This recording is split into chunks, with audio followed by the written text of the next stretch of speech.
story that I feel like more people need to be paying attention to. And the reason I think that is because, one, it's in our national security interest, and two, everybody in the media is really, really, really nice to a person who's effectively a traitor to the country. We'll get to that in just a second, but I got to remind you to email us anytime you want. tpt@tpusa.com is that email. If your email is grotesque, disgusting, vile, bigoted, and downright nasty, it'll actually fit in with the tenor that we have on this show. We usually try to keep those those attributes very, very high here on this show. Nasty, bigoted, vile, all things that we've been called previously in lefty lib outlets. So we like to keep that tenor going on here. So email us, tpt@tpusa.com. You can also leave a comment wherever it is that you happen to be watching. And remember, vile, nasty, and disgusting actually get you a better chance of being read here on the show in our mailbag segment, tpt@tpusa.com. I am really fascinated to solicit comments and emails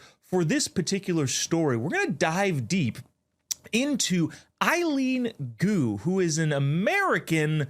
Kind of. She represents China in the Winter Olympics, and she is all over the place. She won several medals, gold medal in Beijing in 2022, and is back, has currently won a silver, I think has competed in a bunch of other events since the Winter Olympics started in Milan this year.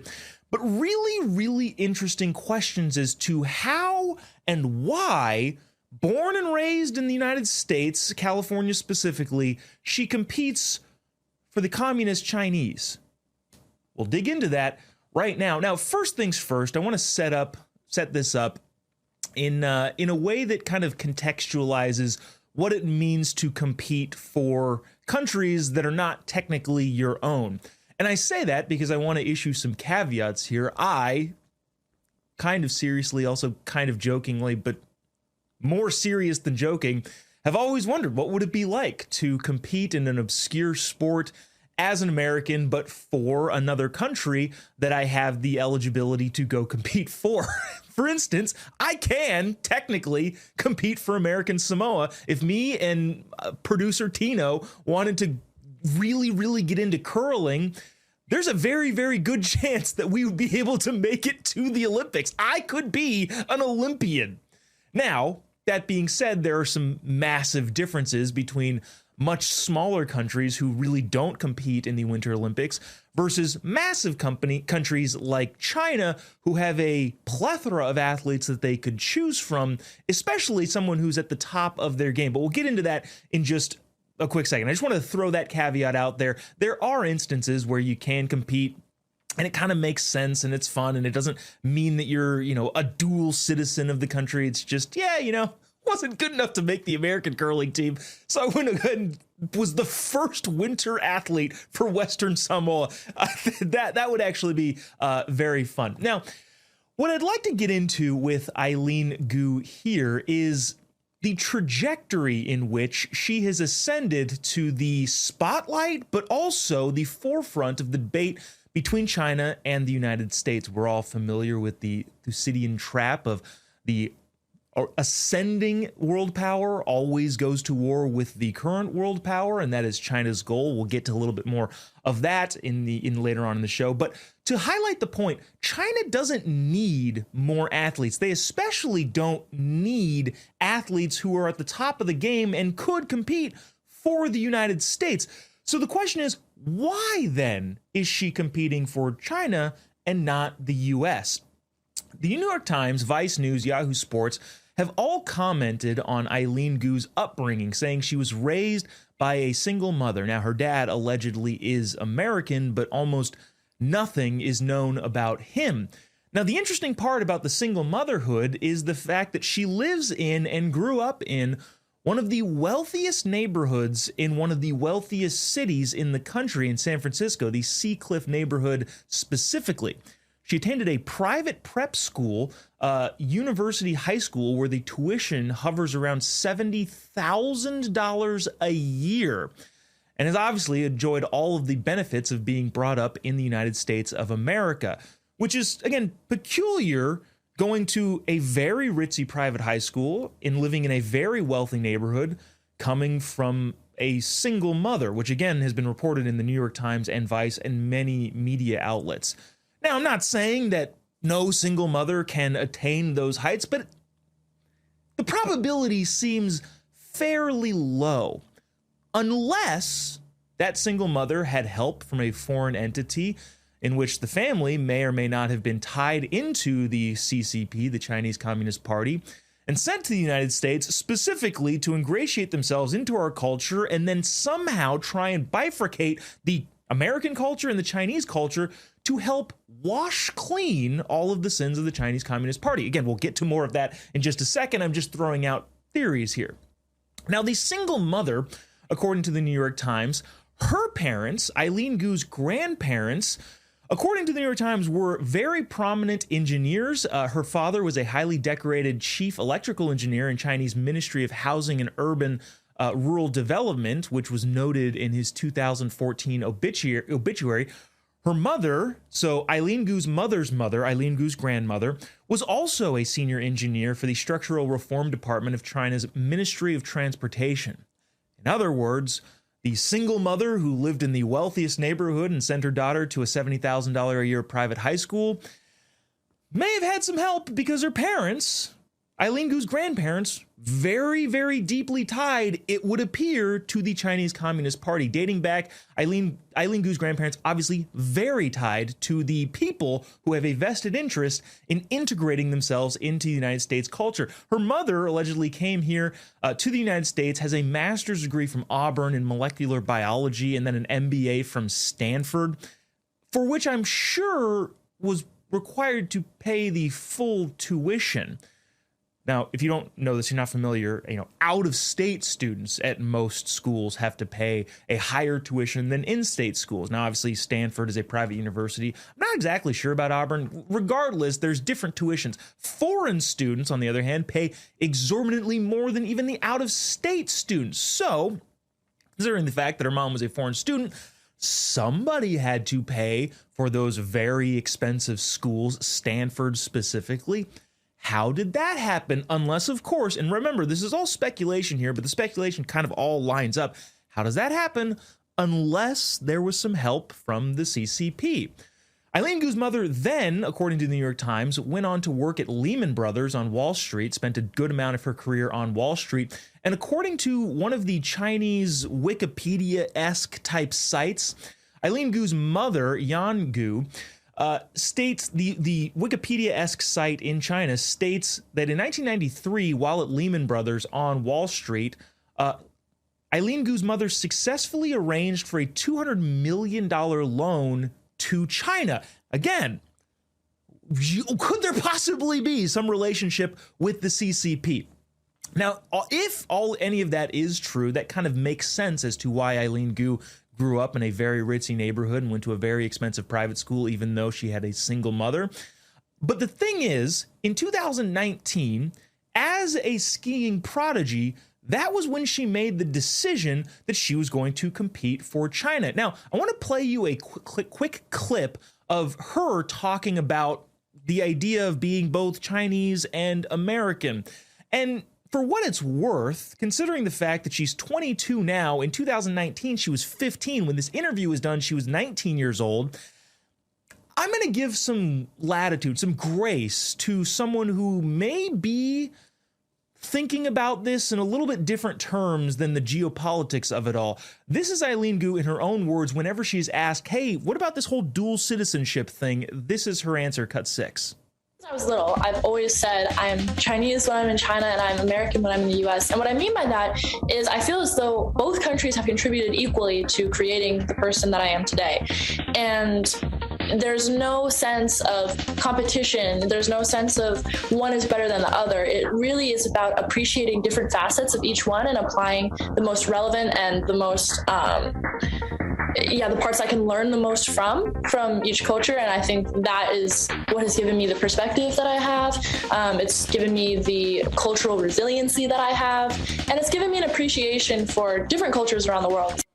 Now, for a 19-year-old, again, it's hard to kind of ascribe any malice to this, but it kind of makes sense in the head of a 19-year-old. Yeah, well, Chinese culture, some of it's good. American culture, some of it's good. And I kind of take the good parts about that and mesh it together. And that's what I am. The problem is all of the back end things that have happened since she made the decision to compete for China instead of the United States of America. Now, remember, like what we said at the top, promised to get back to it, you didn't need to do that. You know, just to put it in context, if I decided to go be the first Samoan curler in the Winter Olympics, one, the country, the Samoan nation doesn't have that to begin with, and two, I'm not good enough to make it in the United States of America. Also, Samoa does not require, citizenship change. You can compete in a country that your family has heritage to. My dad obviously immigrated here, in case you don't know that whole story. So that's not in play here in this instance for Eileen Gu. One, she is the best. She can compete for the United States. She doesn't have to go to another country in order to live out her Olympic dream. And two, China does not need her. They have a lot of people that already compete in the Winter Olympics. So two of those differences are actually massive when it comes to looking at why someone would do this. But the key component here comes from an accidentally released report from Chinese Beijing Municipal Sports Bureau in 2025. Eileen Gu and Zhu Yi, a fellow American-born figure skater who now competes for China, just like Eileen Gu, were both combined paid $6.6 million by the Chinese Beijing Municipal Sports Bureau in 2025, dubbed as striving for excellent results in qualifying for the 2026 Milan Winter Olympics. In all, the two, including Eileen Gu, were reportedly paid near $14 million over the last 3 years. Now, considering the fact that Gu is substantially better in her sport than whoever the other skater is, I honestly don't really know who that is. I would imagine that the bulk of that money went to her instead of the other skater. According to Forbes, Gu is the fourth highest paid female athlete in the world. In just a few years, amassing a fortune net worth, according to Forbes, around $23 million. Only about $100,000 of that actually comes from skiing. So there's possibly the motive. She doesn't need to compete for China because of her athletic ability. She can compete for the United States. China doesn't need her. However, they can throw a bunch of money at her. If only there were some reason to believe that her parents, her mom specifically, could have been tied in with the Chinese Communist Party. Oh, shoot. There was also that. With China also not allowing dual citizenship, that raises the question, well, did she renounce her American citizenship? Okay, sorry, buried the lead a little bit there. This has been a problem being asked of her throughout the course of her Olympic competitiveness, her competitive Olympic career. Are you a Chinese citizen? Chinese rules say that you have to be a Chinese citizen. Also, China does not allow dual citizenship, something that we should do here in the United States of America. So, if that's the case, is she being let go from exemption? Is there an exemption made specifically for her, or has she renounced her U.S. citizenship? Which, by the way, if she has, we can deport her, but that's all different. I'm not really making that argument right now. That's just a small tidbit. All in all, China has a long history of bolstering itself societally, sociologically, or socially. I guess I could have just said that in many different facets. Look at TikTok. Look at editing American films. Look at stealing U.S. tech. Look at people coming into the country. There's been several instances of Chinese Communist Party spies on our college campuses. And add to that, Eileen Gu is perfect for what China is trying to do. She's good at what she does. She's well-spoken. She's very smart. If you've ever listened to her talk, she's very, very articulate and intelligent in the way that she is able to speak for herself. And she's also gorgeous. There's also that component. She is the perfect catalyst for China to say, hey, look at how great our society is. Whether or not she knows what she's doing, she is complicit in the attempt to upend the United States as the global superpower. A couple years ago, Charlie Kirk recommended a book to me called The 100-Year Marathon. The 100-Year Marathon, China's Secret Strategy to Replace America as Its Global Superpower. It's by Michael Pillsbury. If you have a chance to read it, you should. It's fascinating. And basically, to give you the very, very condensed version, it explains how China consistently plays the long game. In a world where we have consistent immediate gratification, oh, I ordered it today and it's at my front porch this afternoon, which is crazy impressive logistically speaking, but that's just the mindset that we have. Everything today, now. China, on the other hand, as a society and as a culture, has a much different perspective to success. They will take decades, centuries to complete their objective, their mission.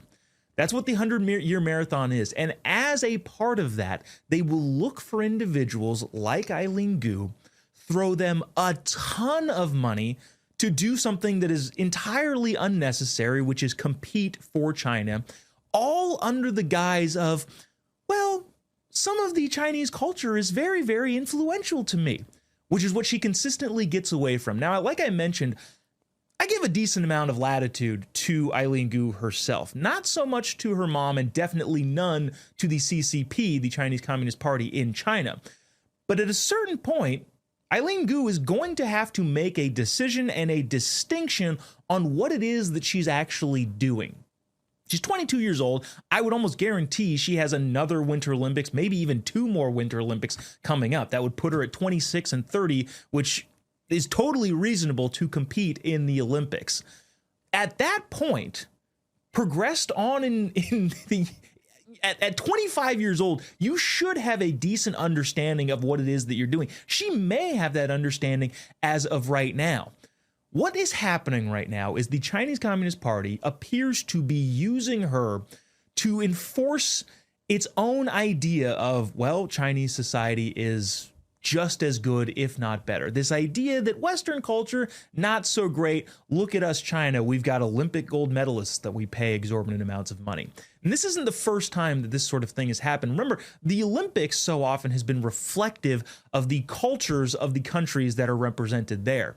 And oftentimes what we've seen is the United States of America has dominated because our culture cultivates some of the best athletes in the world. Is it, of course, a one-to-one scenario? No. But en masse, the United States does fantastically well. Why? Because we have a better society and a better run culture. There's many examples of other countries and other cultures trying to topple the United States to show the world that they are better. One example is the 1936 Olympics in Nazi Germany, where Hitler and all of his buddies said, look at how awesome our athletes were, and the Americans came in and just dominated. Why? Because we're a better system. Again, is it a perfect correlation? No. But this is what happens often in the Olympics throughout all of the 80s. Us competing with the Soviet Union. Who can cultivate better athleticism in their country? Oftentimes, it was us. The Olympics, in a lot of ways, have been reflective of the culture of the countries that they've been representative, which is exactly why China would want to nitpick somebody who's good enough to compete for the Americans and doesn't have to compete for China because they have enough people there. In all, honest to God, Eileen Gu seems like a perfectly nice person. But whether she knows it or not, she is complicit in the attempt to upend the United States. She's effectively sports washing the atrocities committed by the Chinese Communist Party. And we don't need to necessarily get into all of that over there. The bottom line is the United States of America should not tolerate this sort of thing. If, in fact, she's renounced her United States citizenship, and her allegiance lies with China, I don't know what that means. Because, yeah, even if you were a naturally born U.S. citizen, if you renounce your citizenship, that opens you up to whether or not... that eliminates the necessity for you to be able to live here. In other words, we can, put some immigration forces in effect. But the question then is, how have we treated her here?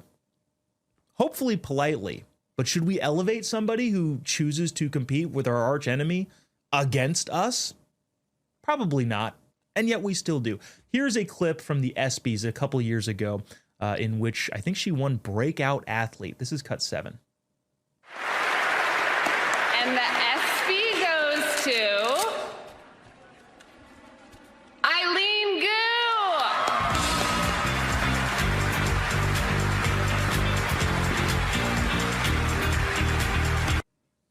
Whether she knows it or not, I'll just say it one more time. She's complicit in the attempt to upend the United States as a world power. She's 22, so I give her a lot of grace, a lot of latitude, but at a certain point, her and other athletes who choose to do this sort of thing are going to have to answer for the broader effect that they have on not only sports culture, but society in the way that governance works more broadly between the United States and our adversaries. TPT at TPUSA.com if you'd like to share any of your thoughts about this. Again, really any part of this, I don't know, if she revoked her citizenship because China doesn't allow you to have dual citizenship and you have to be a citizen to compete for China, should we deport her? I don't know. TPT at TPUSA.com. Also, too, I'd love to know, just from your email standpoint, at what age are you, responsible for all of your decisions regarding like geopolitics? Obviously, crime is crime, right? But at 15 years old, like, again, I'm willing to give some grace to a 15-year-old whose mother may have been tied into the Communist Party and been thrown a ton of money, and maybe she didn't know. I don't know. I'm willing to give some grace. Where is that threshold for you? TPT at TPUSA.com. Coming up next, we're going to get to the point. Lots of things going on around the world. Not all of them fantastic. We'll be right back after the break. Don't go away.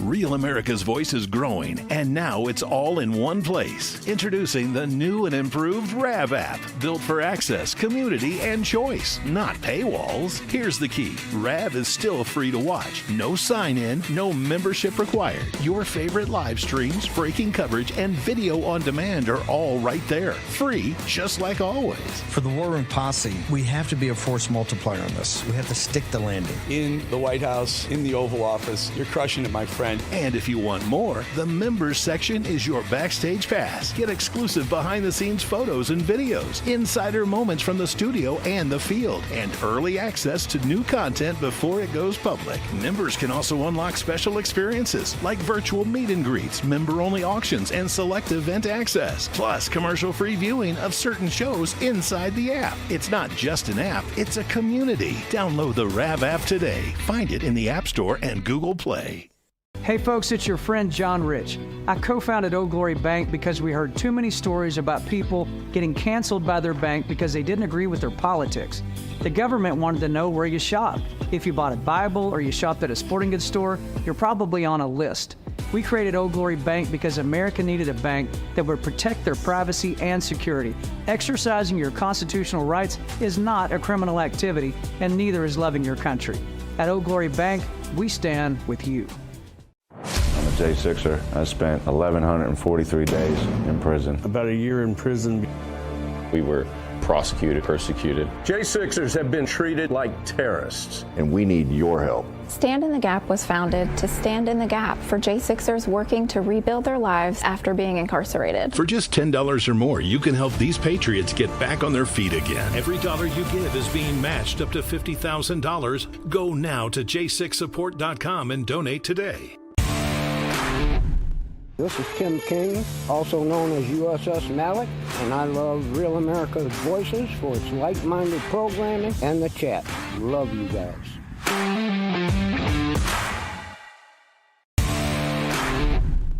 Hi, my name's Paul Foyer. I'm Foyer04 in the Getter Chat. I love rap for all the Getter, all the War Room Posse, and all of you guys. Love y'all. Bye.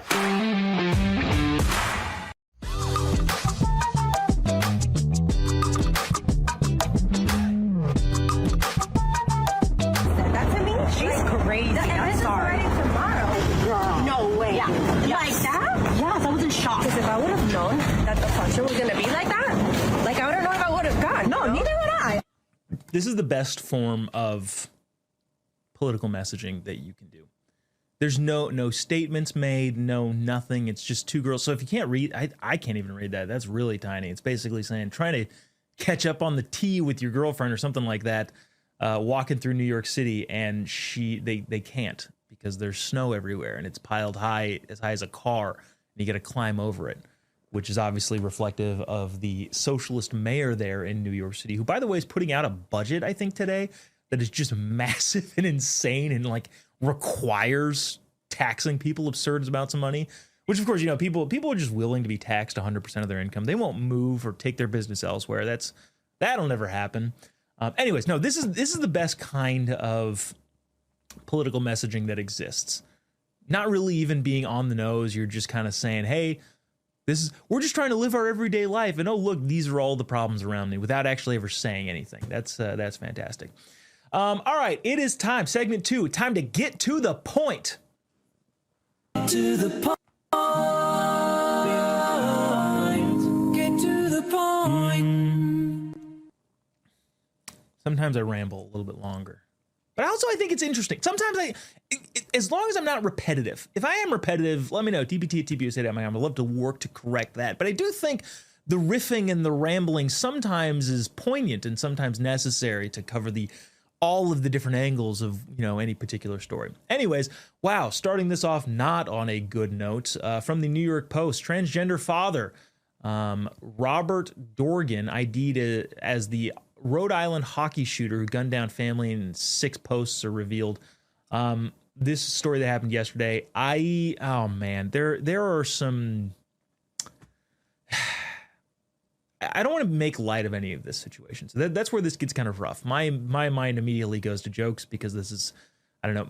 Interestingly enough, I had a joke about a transgender inmate where I basically was saying, you know, you should trans surgeries should be taxpayer funded, but they also should be mandatory. So anytime a dude shows up and says, "I'm a woman," you know, chop chop, and that was the joke. But then like the follow-up tag was, "All right, Robert, time to be Roberta," and interestingly enough, that's what this guy was doing. Robert Dorgan is a 56-year-old transgender individual, also known as.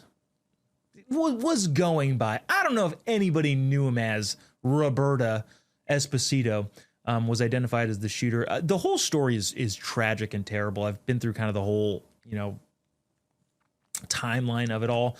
The one interesting thing about this that I thought was fascinating was CBS did one of their like online shorts, and in it, they didn't, I want to be fair about this. They didn't outright say this, but it felt really implied. Well, this person was a transgender person, and that stoked some sort of controversy in the family. And again, they didn't say it, but it felt implied. Well, therefore, this is why they did that. Almost as if, well, this is an acceptable thing to do if you're being ostracized in your own family for changing your, I'm not even gonna say changing, altering your appearance in your 50s. Obviously, deeply mentally disturbed person, and it's very, very sad. But at the same time, the fact that we aren't taking a look at this as a country more seriously, and hopefully we are, hopefully we're making a dent, that this is clearly a severe mental disorder that unfortunately has led to violence in too many circumstances. The fact that we haven't been taking this as seriously as it is a tragedy, and all of these other tragedies amount to the full tragedy that, you know, people aren't I don't know, taking any of this stuff seriously. Objective truth is real. Wow, that's a rough one. Let's see, what do we have next here? Disney. The numbers are in. Did anybody see? Leave a comment or send us an email, tpt@tpusa.com. If anybody saw the Snow White movie, producer Glenn is shaking his head. He's an avid Disney fan, but did not, unfortunately, see the movie, as did most people, apparently. Most people didn't see this movie. The numbers are in. Disney loses $170 million with woke Snow White's live-action flop. Remember that happened last year, resulting in a $170 million loss. The film was budgeted at $336 million. Reduced to a net expense of $271 after the $64 million government reimbursement that they got from the UK. It's actually really interesting, the financials behind this. Obviously, Disney puts up an exorbitant amount of money, but different countries and different municipalities, and this happens here in the United States too, offer these sort of like tax credits or reimbursements for making the film in their area. The UK government, obviously, the United Kingdom taxpayers lost $65 million because of this movie. All of that being said, the film only earned about $100 million for Disney in its theatrical releases, about $205 million worldwide. You know what I think? You might let me know in the comment section or send us an email, tpt@tpusa.com. I honest to God think if I played Snow White in this remake, it would have made more money. Mostly because at least Rachel Ziegler, who's the woman who played Snow White, at least that kind of makes sense. It doesn't. I mean, obviously there's, she's a crazy person. It didn't fit. She's, I think, Hispanic. She didn't look the part of Snow White. Like all of the thing was bad, but at least it theoretically could have made sense. So in other words, it was just bad. If I were playing Snow White, that doesn't make any sense at all. And if Disney put $300 million into me being Snow White, if I were to remove myself from the actual production, I would go see me being Snow White just for the hilarity of it. You know what I'm saying? So I honest to God think if I were playing Snow White, that movie would have made more money. And that's my rationale for thinking that. So next time, Disney, you're making a movie, let me be the ridiculous character in it.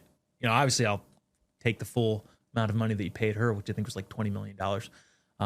But I can almost guarantee you, I, as Snow White, would with that production and that marketing behind me, would earn more than $200 million worldwide, just because of the pure idiocy of it. All right, California. We've talked about California quite a bit. There's a bill that aims to shield certain information about California's high-speed rail project. If you're not hip to this, the very, very brief summary is California is taking taxpayer dollars, putting it in a giant hole, and then lighting it on fire, and then disguising it as a high-speed rail, a bullet train of sorts. But a new bill introduced, AB 1608, aims to shield certain information from the public, and it's trying to protect the project weaknesses. In other words, a ton of the billions of dollars that have effectively been lit on fire in the state of California under the guise of building this high-speed rail are going to special interests. Like, oh, hey, we have to get this certain environmental approval, this bureaucratic red tape, and that costs this amount of money. Oh, by the way, we'll hire a third-party group to come in and do this report. Oh, by the way, my cousin happens to run the third-party group that's doing this environmental study, so it all kind of just circulates around. It's this big corrupt mumbo-jumbo thing, and now California officials who are at the forefront of wasting all that money are trying to keep people from digging in and going, hey, where's all this money going? So there's that. Got to speed through these things. This is kind of the whole thing. Getting to the point. I need to get to the point more. But this from Breitbart analysis. Before Trump, the U.S. annually imported migrants. We'll call them immigrants. I'm not sure why Breitbart is using migrants. From the most corrupt countries in the world. Before the Trump administration, the U.S. annually admitted thousands of immigrants from the most corrupt third world countries, including Sudan, who's ranked number 1 as the most corrupt. Somalia, which shocks me. Somalia is currently ranked number 2 in most corrupt countries, according to Transparency International. That, again, I can't imagine why that's the case. And following it, it's almost like the conservative script was written right here by Transparency International. Venezuela is number 3. So Sudan, Somalia, and Venezuela, the most corrupt countries. But, under the Biden-Harris administration, nearly 1,800 visas were issued to nationals from the South Sudan. Somalia almost got 2,600, and a bunch of Venezuelans were imported during that. So I would imagine that the culture that cultivates the governance that the people cultivate, those people's ideas come from somewhere, and they don't just vanish overnight as they cross the U.S. border. Why we would want people from corrupt countries in our country is beyond me. Oh man, I got to power through this. You know what? Actually, okay, so we'll read the headline, but we'll talk more about it in the next segment because we got a bunch of official business clips regarding this. But Hillary Clinton accuses the Trump administration of a cover-up over its handling of the Epstein documents. That's from CNN. One of the more wild things being said. We'll talk about that a little bit more. We had that in official business yesterday, but we didn't have time because there's too much stuff to get to. So anyways, let's get to official business. TPT@TPUSA.com. This has been Get to the Point. If you have any points that we should be getting to, let us know. TPT@TPUSA.com or leave a comment wherever it is that you are. Official business up next. We'll be right back after the break.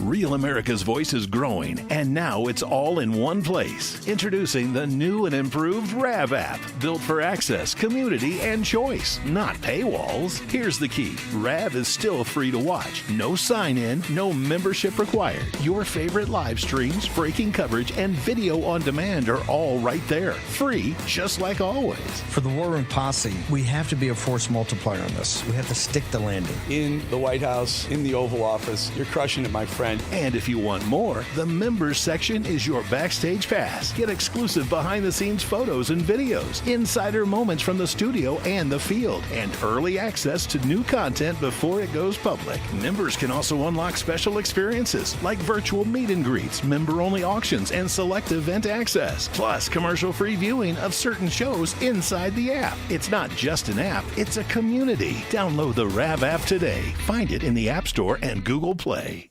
Hey folks, it's your friend John Rich. I co-founded Old Glory Bank because we heard too many stories about people getting canceled by their bank because they didn't agree with their politics. The government wanted to know where you shop. If you bought a Bible or you shopped at a sporting goods store, you're probably on a list. We created Old Glory Bank because America needed a bank that would protect their privacy and security. Exercising your constitutional rights is not a criminal activity, and neither is loving your country. At Old Glory Bank, we stand.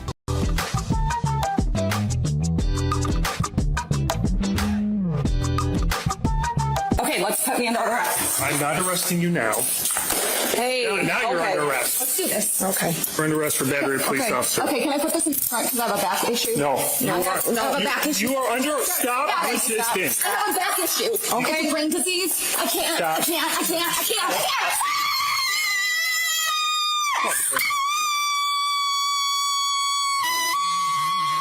Okay. All right, there's more to that, but we don't need, you get the picture. What, are you going to arrest me? No, I'm not going to arrest you. Shoves the officer. Now you're under. Okay, but I need to put my, I have a condition. I need to put my, no, you just attacked an officer. You're not going to give you your hands in front of your body. That's all there needs to be said about that. Man, that's, I would love to, actually, no, I don't know if I would. TPT@TPUSA.com if you have any thoughts about this. What would it be like to live inside the head of a lib for like a day? Would that be like torture? Would it be interesting? Would it be scary? Like, what would it be like to live inside this woman's head? Thankfully, it's not possible because that'd probably be scary. All right. It is time for the brand new segment that we've loved. We actually really enjoyed doing this. It is time for official business.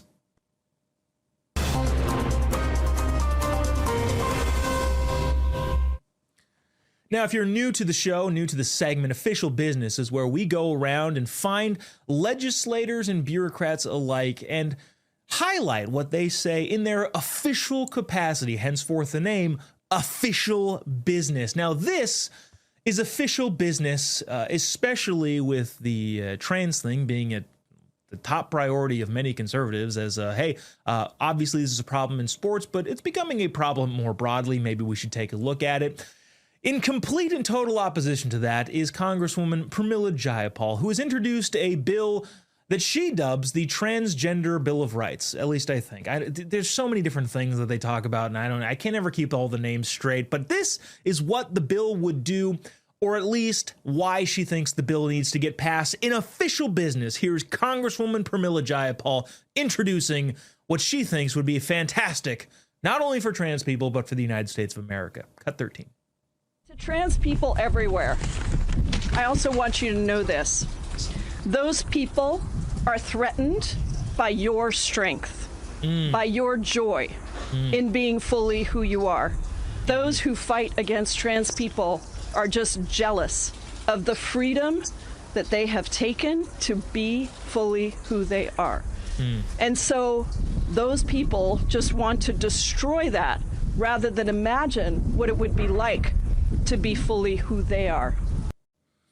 And that is a congresswoman, a sitting U.S. congresswoman.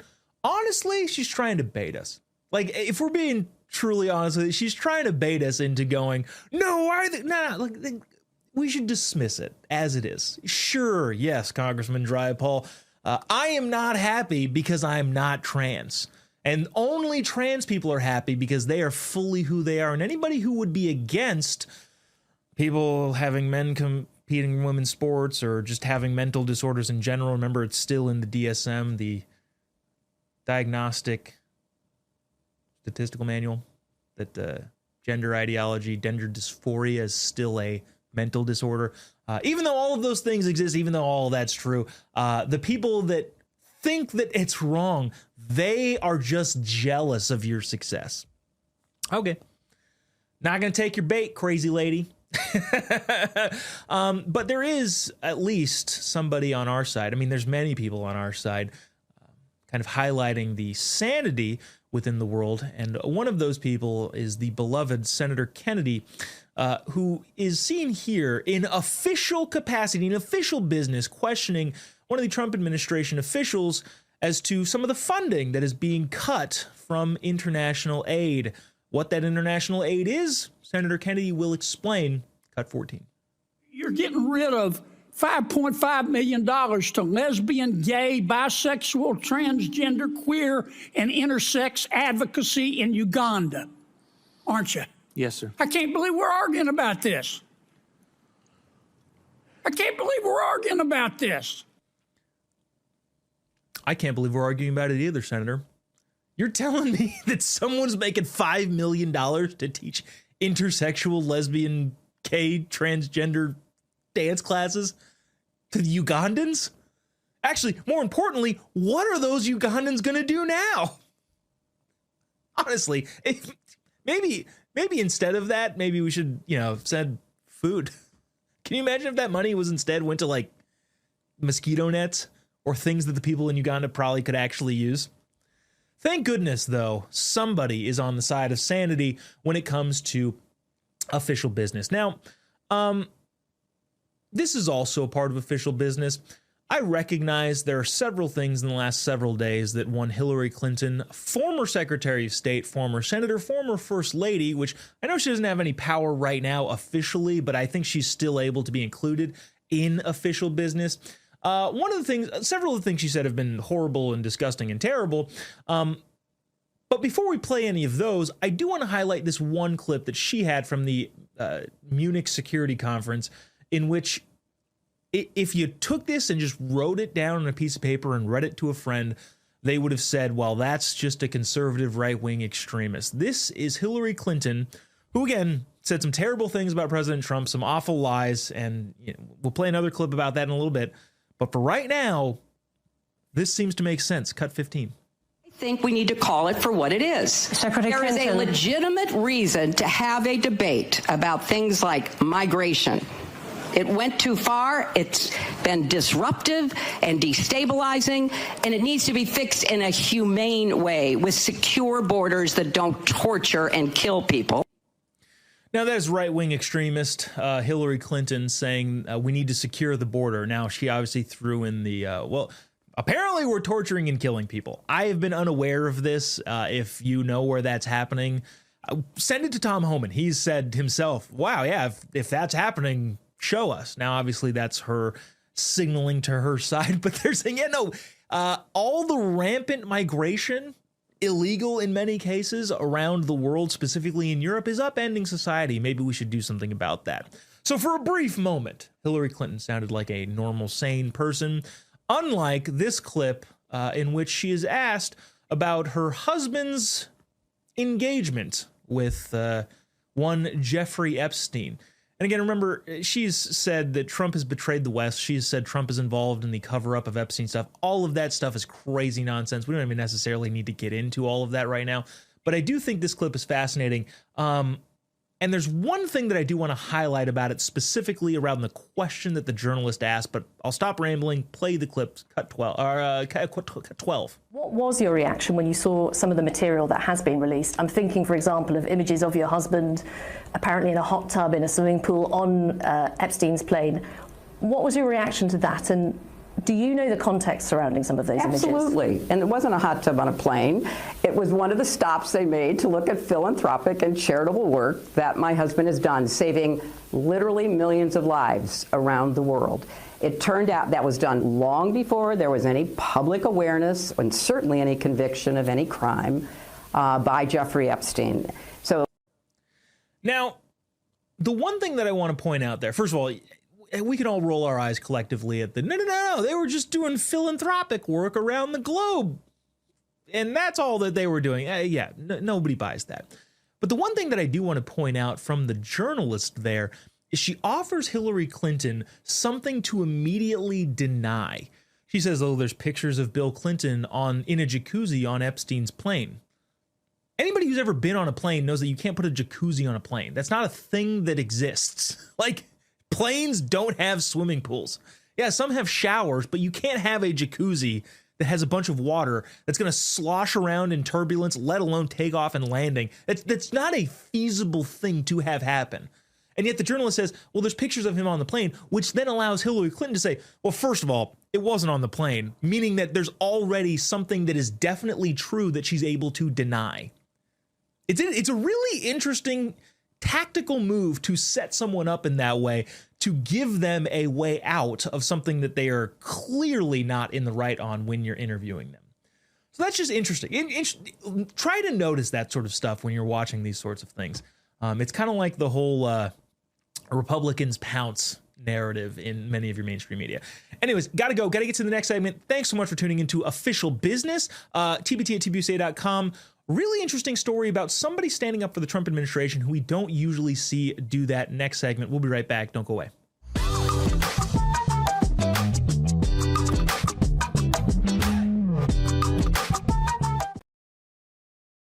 Real America's Voice is growing, and now it's all in one place. Introducing the new and improved RAV app, built for access, community, and choice, not paywalls. Here's the key. RAV is still free to watch. No sign-in, no membership required. Your favorite live streams, breaking coverage, and video on demand are all right there. Free, just like always. For the War Room Posse, we have to be a force multiplier on this. We have to stick the landing. In the White House, in the Oval Office, you're crushing it, my friend. And if you want more, the members section is your backstage pass. Get exclusive behind-the-scenes photos and videos, insider moments from the studio and the field, and early access to new content before it goes public. Members can also unlock special experiences like virtual meet and greets, member-only auctions, and select event access. Plus, commercial-free viewing of certain shows inside the app. It's not just an app, it's a community. Download the RAV app today. Find it in the App Store and Google Play. Hey folks, it's your friend John Rich. I co-founded Old Glory Bank because we heard too many stories about people getting canceled by their bank because they didn't agree with their politics. The government wanted to know where you shop. If you bought a Bible or you shopped at a sporting goods store, you're probably on a list. We created Old Glory Bank because America needed a bank that would protect their privacy and security. Exercising your constitutional rights is not a criminal activity, and neither is loving your country. At Old Glory Bank, we stand with you. I'm a J6er. I spent 1,143 days in prison. About a year in prison. We were prosecuted, persecuted. J6ers have been treated like terrorists. And we need your help. Stand in the Gap was founded to stand in the gap for J6ers working to rebuild their lives after being incarcerated. For just $10 or more, you can help these patriots get back on their feet again. Every dollar you give is being matched up to $50,000. Go now to j6support.com and donate today. This is Tim King, also known as USS Malik, and I love Real America's Voices for its like-minded programming and the chat. Love you guys.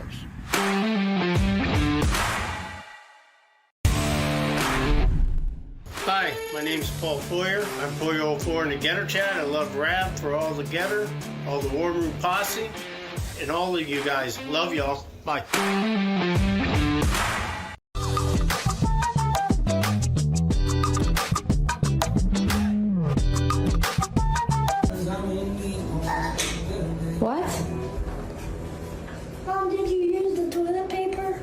well, no, don't get out of your car. Where's she at? I go get her. You got was it state or city? Does he have a fully marked car? Does he have a fully marked car? Yeah. You should probably comply with him. I don't know. Riley says you should comply, but I think you should stay in your car. Honestly, just Why does he want to drive off? No, Bree, quit telling her stuff that's going to get her arrested. Okay, Riley says you're going to get arrested. I love those types of pranks. That wife is obviously pretending to have a phone call with someone with her cop husband there saying, oh, yeah, no, just drive off. Like, no. Anyway, I want to get to this really quick. This happened last week, and we didn't have a time to get to it, but I do think it's really important. I'm going to play you a clip from Caitlin Collins of CNN in which she's telling a story about the Trump administration. So Trump and then obviously people in his administration when they were in Saudi Arabia. And then Caitlin Collins was also there with CNN as a part of the media pool. And she tells this story. It's actually really interesting, and I think it makes Trump look pretty good, or at least the administration look pretty good in how they handle adversarial media. This is cut 12, I believe. Oh, no, cut 11. When we were in Saudi Arabia and we were on a foreign trip with the president, and he came in with all the other leaders, including the Saudi crown prince. They famously do not like the media there, right. To put it lightly. And I asked a shouted question to President Trump, who had seen me when the U.S. press came in. He didn't answer, which is, I mean, that's how it works. You shout questions, they either answer or they don't. It's their prerogative. And then the world leaders left the room. The Saudi royal guard kind of freaked out because I dared to ask a question, and they're not used to that there because they don't have a free press. And so they came up and they said, okay, well, you can't come into the next event, which was like 2 minutes later. And I was like, that's not how this works. I go into the U.S. press, and they were like, well, you're not coming in. And I could see them like whispering and pointing about me. And some of the younger White House staff that were with the press weren't really sure what to do. And they went to Caroline. And to her credit, she said, no, Caitlin's coming in with the rest of the U.S. press. And we went in. So that's Caitlin Collins of CNN saying that she shouted a question at the president. The Saudi officials didn't like that because they don't have that sort of thing there. And to Caitlin's credit, she gave the Trump administration credit by way of Caroline Leavitt, who said, no, you get to come in. There's so many things that can be highlighted there. We don't have time to get into all of it. Maybe we'll talk about it a little bit later. Yeah, I don't know. Good news coming from someone who doesn't usually like giving the Trump administration a whole lot of credit. We'll be right back after the break. Don't go away.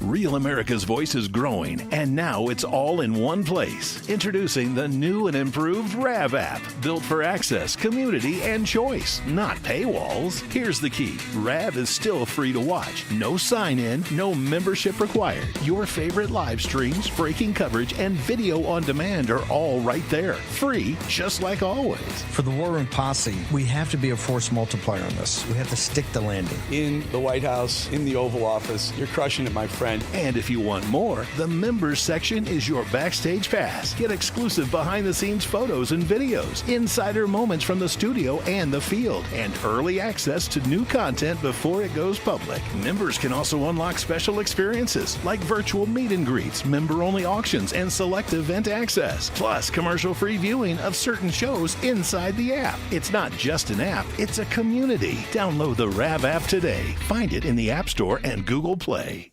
Hey folks, it's your friend John Rich. I co-founded Old Glory Bank because we heard too many stories about people getting canceled by their bank because they didn't agree with their politics. The government wanted to know where you shopped. If you bought a Bible or you shopped at a sporting goods store, you're probably on a list. We created Old Glory Bank because America needed a bank that would protect their privacy and security. Exercising your constitutional rights is not a criminal activity, and neither is loving your country. At Old Glory Bank, we stand with you. I'm a J6er. I spent 1,143 days in prison. About a year in prison. We were prosecuted, persecuted. J6ers have been treated like terrorists. And we need your help. Stand in the Gap was founded to stand in the gap for J6ers working to rebuild their lives after being incarcerated. For just $10 or more, you can help these patriots get back on their feet again. Every dollar you give is being matched up to $50,000. Go now to j6support.com and donate today. This is Tim King, also known as USS Malik, and I love Real America's Voices for its like-minded programming and the chat. Love you guys.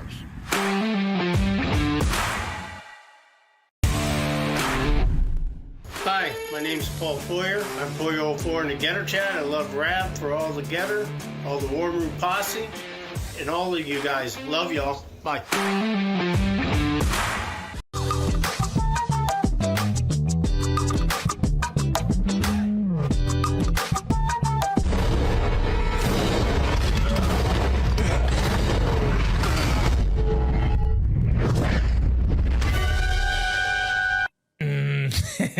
What do we need to do to save democracy? Deport liberal white women. You know, I'm not sure of the constitutionality of that, but if it were feasible and SCOTUS approved, that wouldn't be the worst idea, probably. Again, I'm not sure within the Constitution that we're able to do that. Anyways, tpt@tpsa.com is the email address. I'm going to try and get through some of these as quick as we can. Scott, who is a frequent correspondent, says, we need a transgender equals mental health bill. And then goes on to say maybe they shouldn't be allowed to purchase firearms. Constitutional, that would be a very interesting question. I tend to be a Second Amendment extremist. Not extremist, reasonable.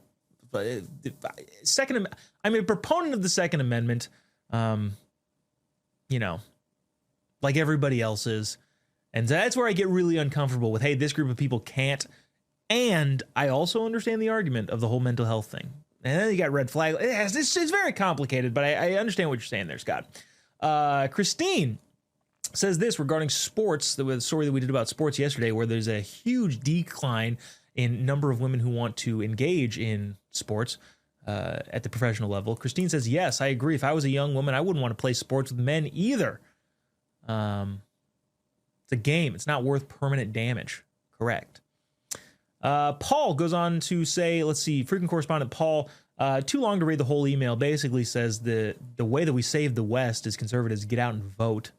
Yeah, that's condensing his email. That's effectively correct. And then let's see, last one, Don says this: I watched a toddler try to put a square peg in a round hole 5 seconds after, couldn't figure it out, didn't work. Maybe he should show AOC. Wow, AOC coming in for a kick and right as the show is set to expire there. Very funny. That might have been Raymond. Not sure who sent that email. Got the copy and paste a little confused. TPT@tpsa.com is the email address if you'd like to send along your thoughts, comments, concerns, criticisms. Hey, thank you so much for tuning in. Really appreciate you doing so. We'll be back same time, same place tomorrow. God bless America.